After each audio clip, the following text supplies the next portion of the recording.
tem eu ali fazendo um código, eu tenho uma biblioteca que é o Selenium. O Selenium tem suporte atualmente a 37 linguagens, então é bastante coisa. Dificilmente alguém vai programar uma linguagem que não tem uma lib do Selenium oficial, inclusive.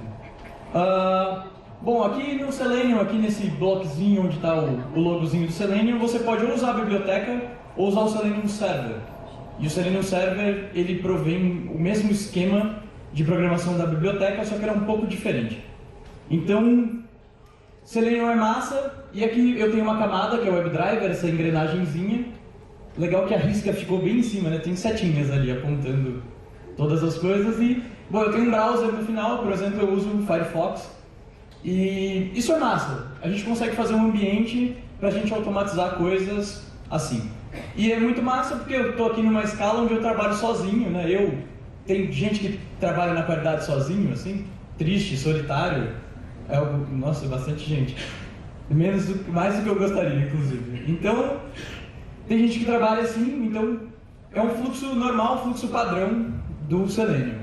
Massa, a gente tem a Ada aqui, por exemplo, que é uma pessoa bem mais preparada do que eu, e ela tem vários WebDrivers e vários browsers ao mesmo tempo, e o Selenium funciona bem também. Sei lá, posso rodar o Chrome, sei lá, o Firefox, o Safari, e aí a gente tem várias abordagens para tentar fazer isso. Bom, o Selenium é massa, o Selenium é uma biblioteca muito interessante, só que o Selenium tem problemas. E nem tudo são flores para se manter usando o Selenium. E acho que aqui o padrão da palestra vai ser sobre isso, e a gente vai tentar entender qual é o problema de usar Selenium, não necessariamente um problema, né? Selenium tem várias qualidades, mas vai chegando um momento que as dificuldades vão aumentando porque o time vai precisar escalar, ou ele vai ficar um pouco diferente, ou eu preciso fazer um uso que é um pouco fora do tradicional. Então, vamos ao primeiro. Eu tenho aqui um time inteiro trabalhando e todas as pessoas têm que manter vários WebDrivers de vários browsers, e isso fica extremamente complexo com o passar do tempo, né? Imagina, eu tenho um time com 4 pessoas, cada pessoa mantém 3 WebDrivers com 3 browsers, e escalar isso é difícil porque cada um tem a responsabilidade da sua própria máquina. Então todo mundo tem que ter, sei lá, a mesma versão do browser configurada, a mesma versão do WebDriver instalado. Isso vai trazer um problema porque o time inteiro tem que estar em sincronia de configuração de máquina. Massa, tem gerenciamento de configuração, sei lá, vocês podem usar o Vagrant, o Ansible ou várias outras ferramentas para tentar resolver esse problema, mas no fundo a máquina sendo de alguém, isso gera um gargalo de várias coisas. Um outro problema de usar Selenium nessa arquitetura é, por exemplo, a gente tem a Grace aqui, e ela usa Linux, e ela precisa instalar 2 versões de um browser. E vocês sabem que não dá para instalar 2 versões de um browser no mesmo sistema operacional, porque eles estão no mesmo lugar, no mesmo path. Por exemplo, aqui é o /usr, /bin, /firefox, é o path padrão no Linux.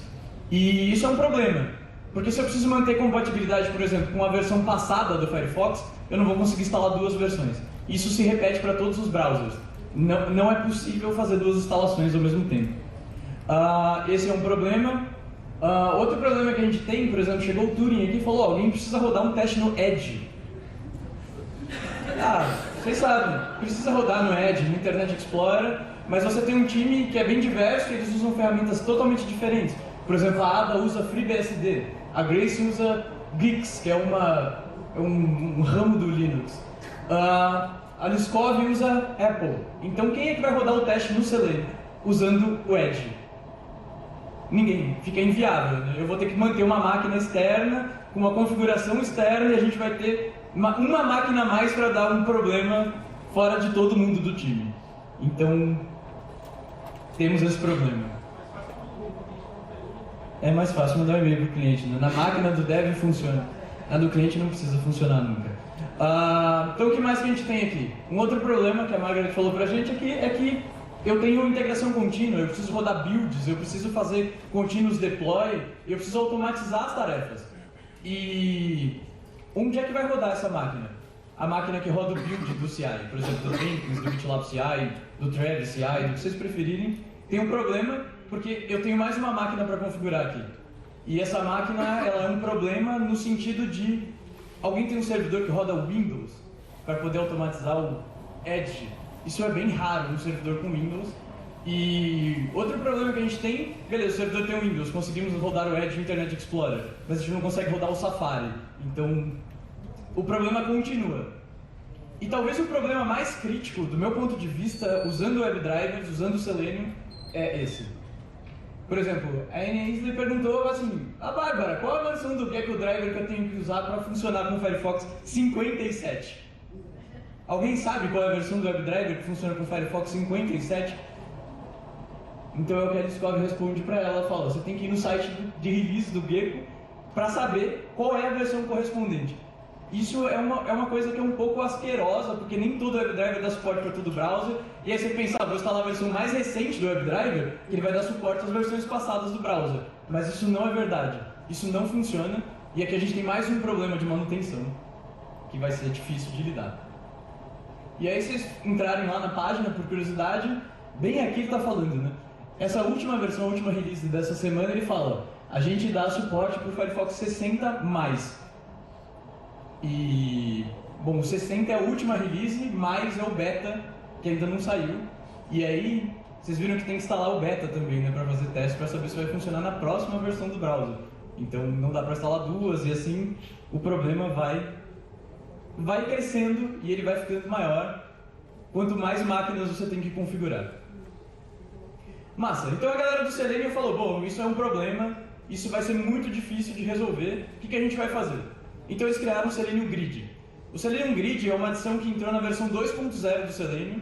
Na versão 3.0 do Selenium mudou a interface. Agora vai sair a versão 4 do Selenium e, acredite, vai mudar de novo a interface. Ou seja, é um problemão manter um grid. Só pelo fato do grid existir. Mas vamos ver que problemas o grid resolve. O grid tem uma arquitetura parecida com essa. Né? Eu tenho um hub, que é um servidor que vai rodar e ele vai ser um dispatcher, né, para que eu possa chegar em qualquer um desses nodes do Selenium que eu estou rodando aqui desse lado. Esquerdo. É difícil, né? Tô de costas. Então beleza, eu posso manter uma máquina, eu tenho uma máquina com Windows que roda, sei lá, Edge, Internet Explorer, Firefox, Chrome, do mesmo jeito que eu posso ter um Mac rodando lá, eu posso ter um Linux que roda o Brave, que é um browser bem famoso no Linux, eu posso rodar emuladores de Android, posso rodar o emulador de iOS ali, então eu consigo resolver esse tipo de problema e eu consumo uma única API, né? Então eu tenho um único lugar para bater, em vez de todo mundo do time ter que ficar mantendo versões e atualizando WebDrivers e gerenciando essas coisas, eu centralizo tudo isso em um lugar só. Então o grid vai facilitar para o time trabalhar. Só que vocês podem imaginar que nem tudo são flores. De novo, temos problemas nesse tipo de arquitetura. E até então é a melhor arquitetura que o Selenium fornece oficialmente. Então, por exemplo, não existe uma maneira programática de montar essa arquitetura. Vou fazer com Kubernetes, né? A próxima palestra sobre Kubernetes vai ser massa, fiquem aí para assistir. Eu vou resolver isso com Kubernetes, mas aí eu tenho problemas, né? Porque, por exemplo, eu tenho que baixar o Java, baixar o Selenium, baixar os WebDrivers, desempacota, instala todas as versões e faz isso em todos os sistemas operacionais de novo. Então eu continuo com todos os problemas que eu tinha antes, só que em mais máquinas. E máquinas que não são usuais de ninguém, né? Então, embora eu tenha um centralizador, eu ainda vou ter um monte de problemas. E, por exemplo, vamos automatizar com Kubernetes. Massa, o Kubernetes não roda Windows. Que legal. Vamos fazer com Kubernetes. O Kubernetes não vai funcionar com Mac. Então, esses problemas eles vão continuar existindo. E isso é um problema grande para manter uma arquitetura dessa. É caro. Quantas pessoas têm que manter isso aqui funcionando? Porque, por exemplo, imagina que eu tenho um time trabalhando, um time grande. Isso aqui precisa escalar. E quantos browsers eu preciso ter para todo mundo poder rodar ao mesmo tempo? É difícil manter essa arquitetura. Então, outra coisa, um outro problema grande são browsers sem foco. Tem browsers, tem testes específicos que você precisa testar com foco. O foco, sabe? Quando você clica na janela fora, a janela se comporta de um jeito diferente. Então, quando eu rodo vários testes no grid, sei lá, nessa máquina que tem o Windows e ela precisa rodar todos os edges, então eu vou rodar 5 testes ao mesmo tempo. Quem é que vai estar com foco? Quem é que me garante que esse browser vai estar funcionando? Então, temos um problema aqui. E o custo de manter essa infra é muito alto, muito alto. Você precisa ter alguém para manter isso, em vez de esperar que o time mantenha isso. Tá saindo som aí? Não estou me ouvindo mais. Acho que abaixaram o volume. Então, massa. E aí o Selenium foi lá, a equipe do Selenium oficial falaram, então vamos resolver esse problema, parte do problema usando Docker. Massa, chegamos no título da palestra. Docker no grid. Demorou, mas chegou. E aí, qual que é essa arquitetura? Se vocês quiserem entrar lá no GitHub deles, o link está ali no cantinho, depois a palestra vai ficar o slide, então vocês podem acessar. Eles disponibilizam várias imagens de Docker, então tem o Base, o Hub, Node, Base, Chrome, Firefox, Debug, Server Standalone, tem várias opções para poder rodar isso. Só que, vocês já repararam um problema? As imagens oficiais são só do Chrome e do Firefox. Você precisa rodar no Opera. E o Opera não é vinculado com nenhuma outra, sei lá, com um sistema operacional. O Opera é multiplataforma. E eu não tenho uma imagem oficial dele. Ok. Temos mais um problema. Mais uma coisa externa para gerenciar, mesmo se a gente mudar toda a nossa arquitetura. Mas como é que isso vai funcionar? Isso é interessante porque com Docker ele vai rolar um container isolado. Por exemplo, eu posso ter vários containers com a última versão do browser, a penúltima versão, a antepenúltima. Então eu consigo fazer várias versões rodarem ao mesmo tempo, e tudo isso rodando em container significa que eles são isolados. Esse xzinho aqui é o X-Window, que vai garantir que o foco do browser vai estar sempre no browser que precisa. Então, é massa. E tendo esse hub rodando aqui, eu ainda posso conectar as coisas, né, porque Docker só dá suporte para Linux. Então, os browsers específicos, eu posso rodar eles nas máquinas reais. Isso quer dizer que eu tenho menos problema, porque agora eu só tenho 2 máquinas para gerenciar. Ou um pool de máquinas, mas é menor, né? Todas as outras alternativas que a gente tinha rodando no Linux, a gente pode trazer para dentro do Docker. Então, até agora parece que foram diminuindo a quantidade de problemas, né? Então, essa é uma abordagem legal. Só que ela vem aqui, então você precisa entender de Docker para gerenciar essa arquitetura. Beleza, não parece muito difícil. E é extremamente simples. Por exemplo, eu tenho ali os serviços, eu tenho um Firefox, um Chrome e o Hub. O Hub é a cabeça do grid, que é quem vai receber todos os requests. E é extremamente simples de usar, né? Depois que já está pronto. Isso aqui é oficial da documentação do Selenium. Você dá um docker compose up, -- build. Ele monta as imagens, builda tudo e deixa disponível para você. Você precisa escalar, você manda, escala aí para mim. 5 Firefox, 5 Chromes. Então, facilitou bastante, né? Então, por exemplo, eu posso usar algumas outras alternativas. Poderia usar Kubernetes, não precisa necessariamente ser Compose, poderia ser o Docker Swarm. Funcionariam todos com essas imagens. E aí eu venho aqui e falo builda. Então ele já me deu 2 imagens. Massa, eu já tenho um Chrome e um Firefox funcionando. E eu falo, escala 5 Firefox e 3 Chromes. Então escalou. É uma maneira bem mais simples de resolver o problema. A manutenção diminuiu muito, embora alguém tenha que ter acesso a esse servidor, essas coisas, mas um hub rodando, eu facilitei muitos problemas, e para escalar é literalmente fácil de se fazer. É só um comando. Eu escalo quantos browsers eu quiser. Mas ainda tem problemas nessa abordagem. E o que vai acontecer agora? O consumo do grid é meio absurdo, se a gente for parar para pensar, que cada container ele precisa de mais ou menos 150 megas para ficar em modo de espera. Aí você fala, 150 megas? O que é 150 megas? Sei lá, quando eu preciso rodar 200 browsers simultaneamente, é muita coisa.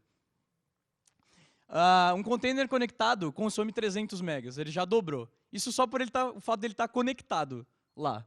E mais a quantidade de megas que vai delegar a sua abertura de página. Então, por exemplo, se você abrir o YouTube dentro desse container, ele vai consumir 1 GB de memória. Então, para escalar fica difícil, porque a gente vai ter vários problemas. E o Compose ele é interessante, o Swarm também, porque a gente vai conseguir equilibrar, mas alguém precisa falar o quanto precisa escalar, né? Eu não posso deixar tudo ligado ao mesmo tempo, porque a máquina não vai suportar esse tipo de coisa. E aí, quando eu falo, olha, sobe para mim 50 Firefox, não vai dar mais para rodar nessa máquina. E aí, o que você vai falar? Vamos comprar um servidor maior. Sei lá, a gente tem 250 GB de RAM, vamos comprar um com 512. E assim, toda vez que for aumentando a demanda de testes. Só que aqui vocês podem pensar que eu estou falando, nossa, é uma escala muito megalomaníaca, né? Mas, por exemplo, se eu rodo um build simples, sei lá, que dá suporte às 3 últimas versões do browser, são 6 browsers por default, já dá bastante coisa. E bastante recurso vai ser consumido aqui.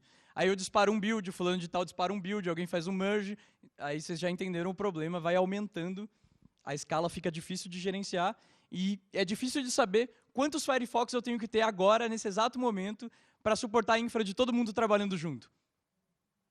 Não sei. Depende do tamanho do time, depende de quantos builds você gera, é um fator muito relativo, e se você está montando essa arquitetura num server, muito provavelmente não é um time só que vai usar isso, né? Então, eu posso escalar isso em uma equipe maior, com mais pessoas. Pode passar, fica à vontade. Então, a gente vai ter que escalar isso, e isso vai dar problemas, porque eu tenho que ter coisas pré-definidas para poder saber como isso vai funcionar. Beleza. Então, eu tenho o Selenoid, que veio solucionar algum desses tipos de problema. O Selenoid é muito massa. Ele é um projeto mantido pelo pessoal da Aerocube. Eles começaram em 2017, esse projeto. São uns moleques muito doidos, assim, são 4 caras lá da Estônia que estão mantendo esse projeto, e eles curtem muito fazer isso. E é muito divertido, você twitta para eles, eles respondem, você abre issue, eles são um time bem legal. E aí, o que o Selenoid vai tentar fazer para a gente? Ele vai dar um shift na chamada do Docker. Antes a gente trabalhava direto na chamada do Docker, né? Docker, escala para mim. Docker, sobe a imagem. Docker faz isso, Docker faz aquilo. E aí eles têm aqui o CM, que ficou ali na frente, mas é um comando simples, né? Um cur para baixar o CM, e você pode dar um CM selenoid start. E ele já te dá essa infra aqui. E aí, qual que é a ideia deles? A ideia deles é autogerenciar o consumo do cluster. Ou seja, agora as coisas ficaram mais simples de manter. Porque em vez de ter que ter 10 imagens startadas, agora quando eu pedir o recurso, o Selenoid resolve para mim. Então, por exemplo, sobe aqui com os capabilities do Firefox. Massa, ele subiu um container. Não tem mais ninguém ligado que não esteja sendo usado. Então, é um esquema mais simples para arquiteturar, porque ninguém precisa ficar olhando, olha, está consumindo recursos da máquina. Pô, o teste vai falhar porque falta memória. E essas coisas acontecem depois quando você precisa escalar. Aí você fala, pô, me dá um Chrome agora, com capabilities do Chrome. Ele vai lá e subiu esse container para você. Então é muito massa, porque funciona muito bem. Então o fato deles terem invertido o grid para antes do Docker já possibilita várias coisas diferentes. A galera do Selenium Kit, que não é o time oficial do Selenium, mas é um outro time que produz ferramentas muito legais, tentaram fazer um projeto assim, mas ele falhou miseravelmente. E uma outra coisa interessante é que o fato disso aqui ser o grid tem alguns problemas. E longe de querer falar mal de linguagens de programação, mas o grid é escrito em Java, e Java é ruim para escalar. Nesse sentido, Java é uma linguagem que não foi feita para escalar num cluster, para rodar com um monte de coisas. Então, isso vai trazer determinados problemas. Sei lá, faz tempo que eu estou trabalhando com os grids originais e eles não funcionam muito bem. Chega um momento que o grid se perde, ele não sabe mais qual browser está aberto, tem alguns problemas. Eles reescreveram todo o protocolo para rodar no Selenoid, e eles escreveram tudo em Go, que é uma linguagem que foi feita para escalar. Então, tem uma diferença significativa aqui. Só que nem tudo são flores também, ainda existem problemas nessa abordagem do Selenoid. Acho que o maior problema dele é que ele não é tolerante a falhas. O fato dele não ser tolerante a falhas não significa que ele não escala, mas quando ele cair, ninguém mais testa. E ele vai cair em algum momento. Porque as coisas são assim, né? A vida não funciona do jeito que a gente quer, né? As coisas caem, as coisas param de funcionar. E não é porque eu escolhi, eu falei, agora eu vou sobrecarregar o Node aqui para tudo cair. Não, só cai. E quando você bota isso num data center em algum lugar, que por alguma ação da natureza, você não consegue mais acessar, né? Ou, sei lá, uma ordem judicial, igual aconteceu com a Adobe agora, né? Que ninguém mais do Equador acessa nada da Adobe, porque foi bloqueado o IP e simplesmente é assim que funciona. Ou igual a gente ficou sem o WhatsApp, por exemplo, um tempo atrás. Então, a sua arquitetura tem que ser tolerante a certos tipos de coisa. Não é só o fato disso aqui cair. Se cair, eu vou ficar sem testar, mas pode ser que ele não caia por causa de alguma coisa automaticamente falando de uma canetada que alguém deu, isso aqui vai deixar de funcionar. Então, não é uma boa abordagem, mas aqui a gente está falando, sei lá, de um time que já é relativamente grande. E aí, o pessoal do Aerocube escreveram um DDR. É Go Grid Router, mas ele é mais famoso como DDR. Até o repositório dele aqui embaixo é GGR. Então, o DDR ele permite várias abordagens interessantes e ele me dá uma infra legal. O DDR nasceu em 2016, então é o primeiro projeto desses meninos doidão lá da Estônia. Ele vem antes do Selenoid. E aí eles tentaram transformar um grid que existia em Java rodando, que era feito pela galera do Selenium Kit, e falaram, vamos reescrever isso em Go para ver o que acontece. E a gente precisa escalar e vamos ver se dá tudo certo. Então a arquitetura fica mais ou menos assim, e ela fica muito interessante, porque eu posso ter vários grids rodando ao mesmo tempo. E o que ele faz aqui? Ele é um load balancer de grids. Então, essa interface do DDR que ele tem aqui, ele é uma interface de Selenium normal. Eu consigo mandar os comandos do Selenium, igual eu mandaria para qualquer coisa. E ele, pelos capabilities, vai saber em qual grid conectar e o quanto vai escalar. Por exemplo, nessa máquina aqui eu tenho menos recursos para rodar, sei lá, o Chrome, que consome mais memória do que o Firefox. Então, direciona para outra máquina e assim a gente consegue ter uma arquitetura legal. Só que aí vocês vão falar, bom, massa, eu tenho vários selenoides rodando, mas agora eu tenho um DDR que virou o gargalo da minha aplicação. Se ele cair, tudo cai também, né? O massa é que eles fizeram uma coisa que não existe no grid do Selenium. O grid do Selenium não é tolerante a falhas, que é um esquema de subir vários DDRs ao mesmo tempo. E fazendo vários DDRs ao mesmo tempo, eu tenho uma chance de, caso um caia, ele é tolerante à falha, então ele vai subir em outro lugar e essa coisa vai continuar rodando e funcionando. É claro que aqui eu dependo de mais algumas coisas de infra, né? Eu tenho, sei lá, um load balancer rodando aqui. Eu vou ter mais algumas outras coisas, não necessariamente só isso, na infra para ela funcionar. Então, massa. Ele tem definição de cotas, que é uma coisa interessantíssima. Por exemplo, só pode rodar, sei lá, ali eu tenho um data center, sei lá, US West, por exemplo. Então eu tenho um grid rodando lá do Selenoid, ou um grid normal do Selenium, e ele tem 5 browsers para subir na versão 38. Então, como eles mesmos gerenciam o sobe e desce, eles já têm todas as imagens lá configuradas. Massa, eu acho que o que eles têm de mais antigo configurado é o Firefox, desde a versão 3.2. Cara, vocês lembram quando o Firefox fez o 3.2? Lembra que tipo tinha spam em todo lugar? O Firefox vai virar para a versão 3. Faz mais de 10 anos isso. E os caras mantêm todas essas imagens aqui. Então eles mantêm o Opera, o Chrome, o Chromium e o Firefox. Então, é massa. E dá para fazer com um arquivo de configuração no DDR. Eu falo, isso aqui é as cotas que eu tenho, esse aqui é meu data center, essas são as coisas que estão cada uma no seu lugar, então roda aí e funciona. Massa, só que você tirou a infraestrutura de dentro da sua empresa, tem um problema, né? Quem aqui usa um serviço terceirizado de Selenium? Sei lá, o Sauce Labs, alguma coisa assim. Ninguém?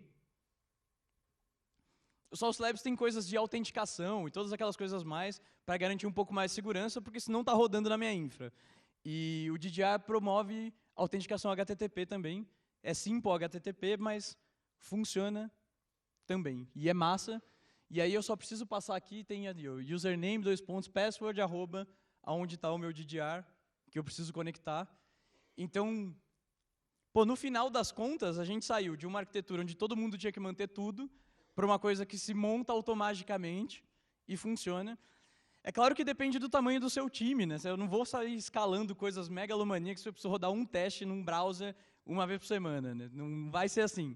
Mas o problema é quando a gente precisa escalar e fazer clusters grandes para uma equipe inteira usar. E aí eu estou falando de equipe, não estou falando da equipe, a equipe pequena, sei lá, 3 pessoas do QA. Estou falando da equipe inteira de dev, sei lá, de uma empresa que tem 300 pessoas rodando isso ao mesmo tempo.